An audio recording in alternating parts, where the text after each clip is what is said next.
Hello बच्चों, चलिए प्रश्न पढ़ते हैं। समुच्चय समुच्चय 4,7,11,17,20 के तुल्य है। तो जो समुच्चय दिया गया है वो हमारे पास 10 से छोटी सभी धनात्मक विषम संख्याओं का समुच्चय है। तो वो बताना है कि हमारा समुच्चय 4,7,11,17,20 के तुल्य है या नहीं।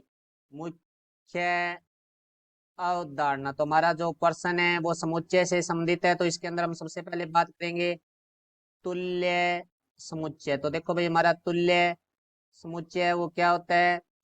तो हमारे पास जैसे दो समुच्चय हैं, एक समुच्चय ए है और एक समुच्चय हमारे पास है बी है।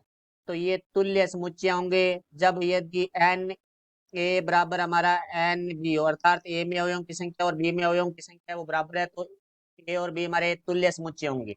तो अब देखो हमारे प्रश्न के बारे में बात करते हैं। तो प्रश्न में हमें जो समुच्चय दिया गया है पहले उसको मान लेते हैं। मानना ए समुच्चय है वो हो जाएगा हमारे पास 4,7,11,17,20।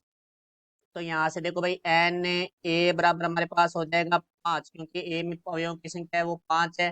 फिर हम दूसरा अवयव है उसको, दूसरा जो समुच्चय है उसको हम बी मान लेते हैं। मानना बी बराबर है समुच्चय, देखो उसने लिखा 10 से छोटी सभी धनात्मक विषम संख्याओं, धनात्मक विषम संख्या, जो विषम संख्या वे संख्या होती है दो दो हमारी दो से विभाजित ना हो, जैसे 1, 3, 5, 7, 9, क्योंकि 10 से छोटी है तो 9 तक की होगी।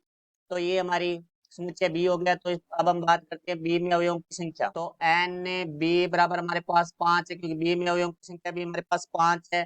तो देखो भाई, दोनों में अवयवों की संख्या समान है, इसलिए हमारे दोनों समुच्चय हैं वो तुल्य होंगे। तो हम यहाँ लिखेंगे समुच्चय 4,7,11,17,20 व समुच्चय जो दूसरा समुच्चय दिया हुआ है हमें 10 से छोटी धनात्मक विषम पूर्णांक। तो देखो वो हमारे पास है 1,3,5,7,9 तुल्य है, क्योंकि इनमें जो अवयवों की संख्या है वो हमारी समान है। तो ये हमारे प्रश्न का उत्तर हुआ। मैं आशा करता हूँ समझाया होगा। धन्यवाद।